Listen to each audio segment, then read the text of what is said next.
পাথর প্রতিমায় তৃণমূল পরিচালিত সমবায় সমিতিতে কোটি কোটি টাকা তছরূপের অভিযোগ। দুর্নীতির অভিযোগে গ্রেফতার সমবায় সমিতির ডিরেক্টর। ধৃতের 3 দিনের পুলিশ হেফাজতের নির্দেশ দিয়েছে কাকদ্বীপ মহকুমা আদালত। পাথর প্রতিমায় তৃণমূল পরিচালিত সমবায় সমিতিতে কোটি কোটি টাকা তছরূপের অভিযোগে গ্রেফতার সমবায় সমিতির ডিরেক্টর। ধৃতের 3 দিনের পুলিশ হেফাজতের নির্দেশ দিল কাকদ্বীপ মহকুমা আদালত। তছরূপের অভিযোগ সামনে আসতেই সমবায় সমিতিতে তালা লাগিয়ে দেন গ্রাহকরা। 1 সপ্তাহ ধরে তালাবন্ধ অবস্থায় রয়েছে সমবায় সমিতির অফিস। প্রাথমিকভাবে 7 কোটি টাকা তছরূপের অভিযোগ উঠেছে সমবায় সমিতির বিরুদ্ধে। কয়েক হাজার গ্রাহকের জমানো টাকা ফেরত পাওয়া নিয়ে সংশয় দেখা দিয়েছে। আতান্তরে পড়েছে একাধিক কৃষক এবং দিনমজুর পরিবার। গ্রাহকদের চাপে ঢোলাহাট থানায় লিখিত অভিযোগ দায়ের করেছেন সমবায় সমিতির সম্পাদক।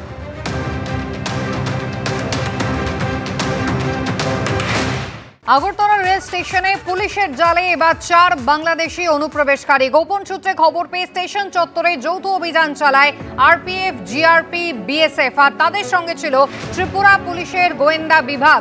বাংলাদেশে যখন একেবারে অগ্নিগর্ভ পরিস্থিতি, তারই মধ্যেই আগরতলা রেল স্টেশনে পুলিশের জালে এই 4 বাংলাদেশি অনুপ্রবেশকারী। সরাসরি আপনাদের নিয়ে যাব, আমাদের প্রতিনিধি প্রসেনজিৎ সাহা রয়েছেন আমাদের সঙ্গে। প্রসেনজিৎ, বিস্তারিত জানতে চাইব। একেবারে দেখো, যেখানে বাংলাদেশে চূড়ান্ত ভারত বিদ্বেষী একটা প্রোপাগান্ডা চালানোর চেষ্টা করা হচ্ছে, ভারতের বিরুদ্ধে নানা ধরনের কুৎসা অপপ্রচার তারা চালানোর চেষ্টা করছে, ঠিক অপরদিকে একটি অজুহাতকে কেন্দ্র করে নিরাপত্তাহীনতার কারণ দেখিয়ে যখন ভারতে আগরতলায় অবস্থিত বাংলাদেশ সহকারী হাইকমিশনারের কার্যালয় বন্ধ করে দেওয়ার অনির্দিষ্টকালের জন্য বন্ধ রাখার ঘোষণা করা হচ্ছে, অপরদিকে যখন বলা হচ্ছে যে ভারতের প্রয়োজন তেমনভাবে পড়বে না বাংলাদেশে, সেই ধরনের একটি কথাও চালানোর চেষ্টা হচ্ছে, ঠিক সেই সময় কিন্তু আমরা দেখতে পাচ্ছি যে একেবারে বাংলাদেশ থেকে অবৈধভাবে অনুপ্রবেশ করছে আগরতলা। এবং গত 30 তারিখ দুজনকে আগরতলা রেল স্টেশনে আটক করা হয়েছিল এবং তার কয়েকদিন পরে গতকাল সন্ধ্যা নাগাদ রাজ্য পুলিশের রেল স্টেশন থানা, আরপিএফ এবং বিএসএফ এর সঙ্গে গোয়েন্দা বিভাগের কর্মীরা কিন্তু 4জন বাংলাদেশি নাগরিককে অবৈধভাবে আগরতলায় আসার সময় তাদেরকে আটক করে এবং তারা রেল স্টেশন পর্যন্ত এসে পৌঁছে গিয়েছিল। এবং তাদেরকে জিজ্ঞাসাবাদ করার পর জানতে পারে যে তারা প্রত্যেকেই কলকাতার উদ্দেশ্যে কাঞ্চনজঙ্ঘা এক্সপ্রেস দিয়ে আসছিল। এবং এই ক্ষেত্রে কিন্তু আমি জানিয়ে রাখি, আগরতলা নয়, শুধু রাজ্যের বিভিন্ন রেল স্টেশনকে কেন্দ্র করে অবৈধভাবে অনুপ্রবেশকারীরা কিন্তু আসতে শুরু করেছেন। গত 2-3 মাসে একেবারে ন্যূনতম 50 ছাড়িয়ে গেছে সেই সংখ্যাটা। এবং কখনো চিকিৎসার জন্য, কখনো কাজের জন্য এইভাবে কিন্তু আসতেই চলেছে আগরতলার এই সীমান্ত, যেটা বাংলাদেশ এবং ভারত সীমান্তে আগরতলা অবস্থিত। এবং জানিয়ে রাখি, ত্রিপুরার 3 দিকেই কিন্তু ঘিরে রয়েছে বাংলাদেশের সীমান্ত। এবং সেই জায়গায় দাঁড়িয়ে কিছুদিন আগে ত্রিপুরার যিনি সাংসদ, প্রাক্তন মুখ্যমন্ত্রী বিপ্লব কুমার দেব, তিনিও স্বরাষ্ট্র মন্ত্রকের কাছে একটি চিঠি দিয়ে জানিয়েছিলেন যে 26 কিলোমিটার এরিয়া এখনো পর্যন্ত কাঁটাতারের সীমান্ত এখনো বেড়া লাগানো হয়নি, সেই জায়গাটাও যেন খুব তৎপরতার সঙ্গে কাজ করে। এবং রাজ্যের মুখ্যমন্ত্রী কয়েকদিন আগে এবিপি আনন্দের সঙ্গে কথা বলতে গিয়ে প্রতিক্রিয়া জানিয়েছিলেন যে তিনি রাজ্য পুলিশের প্রধান এবং বিএসএফ এর প্রধানদের সঙ্গে আলোচনা করেছেন, কোনোভাবেই যেন বাংলাদেশ থেকে অবৈধভাবে কোনো নাগরিক অনুপ্রবেশ করতে না পারে, সেই দিকটা যেন সচেষ্ট থাকে। এবং তারপরেও কিন্তু একের পর এক অনুপ্রবেশ বন্ধ নেই এই রাজ্যে। প্রসেনজিৎ, ধন্যবাদ। আগরতলা রেল স্টেশনে এবার পুলিশের জালে ধরা পড়ল 4 জন বাংলাদেশি অনুপ্রবেশকারী। এবং ভৌগোলিকভাবে ত্রিপুরা অত্যন্ত গুরুত্বপূর্ণ, যেখানে ইতিমধ্যেই কিন্তু ত্রিপুরার পক্ষ থেকে জানিয়ে দেওয়া হয়েছিল যে কোনো বাংলাদেশিকে তারা কিন্তু হোটেলে আশ্রয় দেবেন না। আর ঠিক এইরকম অবস্থায় পড়শি রাজ্য, পড়শি দেশ বাংলাদেশ যখন একেবারে উত্তপ্ত হয়ে রয়েছে, সেই সময় অনুপ্রবেশকারী তারা গোপন সূত্রে খবর পেয়ে পুলিশ একেবারে টহল দিয়ে তাদেরকে কিন্তু ধরে ফেলে। আরপিএফ, জিআরপি, বিএসএফ এবং তাদের সঙ্গে ত্রিপুরা পুলিশের গোয়েন্দা বিভাগও কিন্তু ছিল। এবং 4 জন বাংলাদেশি অনুপ্রবেশকারী পুলিশের জালে। বিএসএফ এর প্রাক্তন ডিআইজি সমীর মিত্র আমাদের সঙ্গে রয়েছেন। সমীর বাবু, নিঃসন্দেহে পুলিশের বড় সাকসেস, কিন্তু কোথাও একটা অত্যন্ত চিন্তার জায়গা, আশঙ্কার জায়গা কি নতুন করে তৈরি হলো? ভৌগোলিকভাবে ত্রিপুরা অত্যন্ত গুরুত্বপূর্ণ একটা জায়গায় রয়েছে। ইতিমধ্যেই তারা কিন্তু জানিয়ে দিয়েছে কোনো বাংলাদেশিকে হোটেলে তারা আশ্রয় দেবে না। 4 জন বাংলাদেশি অনুপ্রবেশকারী কিন্তু পুলিশের জালে।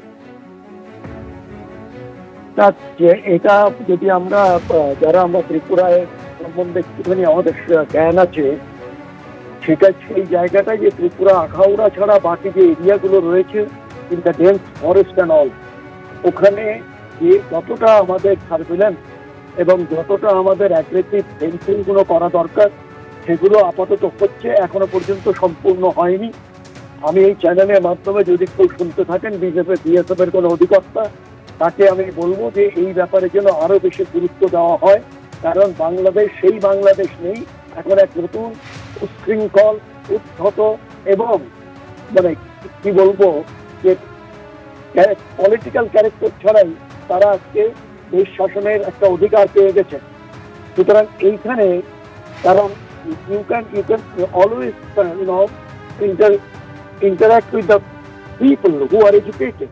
আজকে বাংলাদেশে আমরা কি দেখতে পাচ্ছি, যে ভদ্রলোক নোবেল প্রাইজ পেয়েছিলেন তিনি আজকে এসে যেভাবে ব্যবহার করছেন, এবং এজি যে হিন্দুরা যারা ওখানে রয়েছেন তারা কেউ নন, তাদের জীবনের কোনো দাম নেই।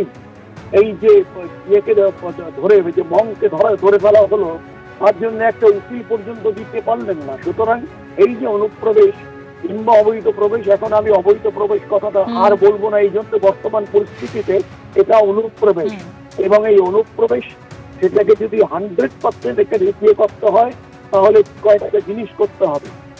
এক, যে ভিলেজগুলো কাঁটাতারের আগে বাংলাদেশের দিকে রয়েছে, they must be immediately relocated well inside border fence. Number 2, যে আমাদের যে জায়গাগুলো এখনো পর্যন্ত ইলিউমিনেশন হয়নি, যে জায়গায় এখনো পর্যন্ত আমরা করে উঠতে পারিনি in the absence of regular power supply, যে জেনারেটর, যেটা আমরা পাঞ্জাব, রাজস্থান, জম্মুতে করেছি, কেন হবে না এই স্টেট? এই জায়গাটায় আমার মনে হয় যে আমরা অনেকটা পিছিয়ে রয়েছি।